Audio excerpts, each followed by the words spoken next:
One thing you should consider having in your food storage is shelf-stable milk.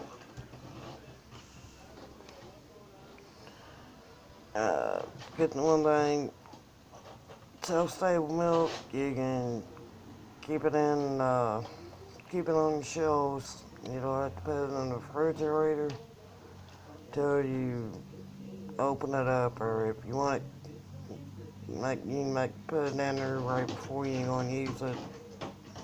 Put it in the refrigerator right before you're gonna use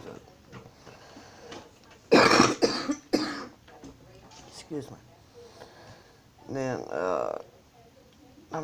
I've used it in cooking. Uh, Kids have used it in cereal. It's pretty much just like regular milk. So, it's a good thing to have with your food storage. So, one thing you might want to consider adding to your food preps would be